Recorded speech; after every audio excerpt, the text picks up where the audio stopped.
Om Namastê. Eu espero que você esteja bem, que esteja num ótimo momento no seu dia, tarde ou noite. Você está num curso de Yoga Online, Rishi Yoga Classes. Toda aula inicia e encerra com uma prece. Então nós vamos começar a aula. Om Sahana Vavatu Sahanao Bhunaktu Sara Viryan Karavavahai Tejasvinavadhidamastu ma Vishavahai. Om Shanti Shanti Shanti. Na aula passada nós encerramos o verso número 8, que fala sobre o erro. Então Patanjali define o erro no verso 8, onde o erro é um mal entendido, é um falso conceito que não é baseado na realidade do objeto. Ou seja, o objeto existe, mas a minha percepção a respeito do objeto é equivocada. Então, o erro acontece.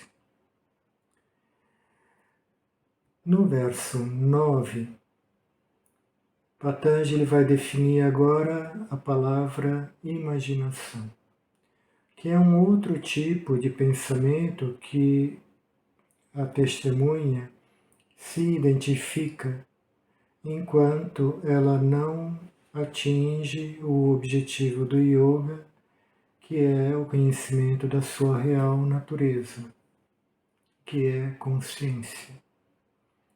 Então, enquanto ela está digerindo essa informação, assimilando, ela não muda do dia para a noite. Ela vai continuar se identificando com tudo aquilo que ela já vinha se identificando antes.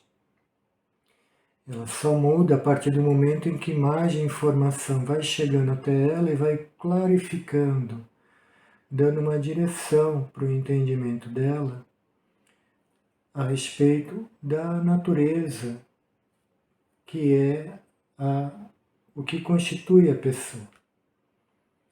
Então, Patanjali, ele no verso 9 vai nos dizer o que é a imaginação, como ele define a imaginação. Eu vou ler aqui direto do texto do sânscrito e aí nós vamos palavra por palavra. Shabda jnana nupati vastu shunyo vikalpaha. Muito bem. Vikalpa é imaginação. Anupati é baseado em algo. Shabda jnana seria conhecimento verbal. Shabda é palavra. O próximo é Shunya, ou muita gente conhece como vazio. Aqui no contexto seria carece. E vasto, objeto. Então, como ficaria o verso como um todo? Imaginação é baseada no conhecimento verbal e carece de objeto. Quando Patanjali diz carece de objeto, ele quer dizer aqui que tem objeto, mas você faz usando as palavras, você cria situações. Então, vamos supor, você imagina. Por exemplo, se eu falar assim para você, a consciência é infinita. Você vai ter que imaginar o que é infinito, porque não é palpável. Você não consegue mensurar. Por isso a gente usa sem fim, ou seja, eu não consigo ver o fim disso. Ou sem medidas, imensurável. Então, eu uso a imaginação para criar determinados contextos. Por exemplo, quando você está numa meditação guiada, a pessoa está falando ali palavras e você vai criar na sua mente, que é única, cada um na sua mente, ouvindo, vai criar a sua própria imagem mental. Isso é o que? Isso é imaginação. Eu posso, por exemplo, usar a que fala que não é baseado, é descolado do objeto, porque, por exemplo, imagina, duas coisas, cavalo e asa. Então, eu posso dizer que, usando a imaginação, pegar um objeto que eu conheço, que são asas, e outro objeto que eu conheço, que é o cavalo. Então, o cavalo com asas não existe, mas eu uso essa expressão para criar um contexto de um cavalo alado, que além de correr, ele sai voando por aí. Então, essa imaginação, ela é criada com palavras que você conhece, mas não está ligado à realidade do objeto, porque você pode pegar um objeto e, com a sua imaginação, fazer aquele objeto ter um outro nome. Por exemplo, o Pégaso, que é o cavalo alado. Então, na imaginação, ela pode ser positiva, criar conceitos positivos de forma a ajudar o estudante. E ela também pode não ser positiva quando ela tem um efeito contrário. Não é algo que venha a ajudar, mas só confundir. Porque a pessoa tem a imaginação muito fértil e pode criar um contexto na cabeça dela e vender aquilo como verdade. Então a imaginação, ela tem vários aspectos. Dentro do yoga, a imaginação, ela é uma ferramenta que pode ajudar o estudante, como na meditação guiada.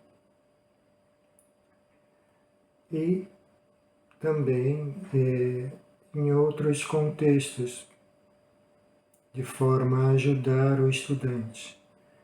Mas somente a imaginação não vai resolver o problema em si. Precisa um step, um passo além. Você nota que, por exemplo, hoje é muito comum a palavra ficção. É baseado na imaginação. Então a pessoa, ela escreve um roteiro que acontece no futuro, por exemplo. E nesse futuro existem objetos que têm tecnologia avançada. essa tecnologia avançada, como ela é, o formato que ela tem, vai existir na cabeça de quem está criando, por exemplo, o filme. Na cabeça dele, ele vai criar algo que pareça como o enredo do texto que ele está criando. Então, ele recebe o script e vai criar aquela fantasia. Ele vai imaginar, então, por exemplo, uma aeronave, como ela seria, o formato dela, na cabeça dele. Como que é isso? Talvez se deixasse na mão de um outro designer, iria ser uma outra forma. Então, o script te dá detalhes e você cria com a sua imaginação, com palavras, e faz aquilo parecer real para você. Então, livros de contos de fadas, vêm de imaginação. São livros, por exemplo, que muitas vezes trazem histórias de valores. Então, eles usam o conto de fadas para passar uma moral. A moral da história é essa. Por exemplo, fazer o bem, ser educado, ou coisas do gênero. E, obviamente, tem outras ficções, ou outros filmes. Aliás, grande parte dos filmes vem de imaginação. O autor imagina aquilo e coloca em prática. E quem está assistindo sabe que é um filme, mas quando ele está dentro do filme, ele sente as emoções como se fosse o personagem. Tanto é que às vezes estão ao lado do bandido, ao lado do mocinho. Então, Patanjali define assim a imaginação. São palavras que trazem um determinado conhecimento, mas elas carecem de objeto, porque o objeto ele é criado de acordo com as palavras de forma imaginativa. Tá bom? A gente continua mais na nossa próxima aula, falando a respeito desse verso. Om Purnamadav Purnamidam Purnat Purnamudachyate Purnasya Purnamadaya Purnameva Vasheshate Om Shanti Shanti Shanti Hari Om Shri Guru Pyo Namaha Hari Om. Tudo de bom.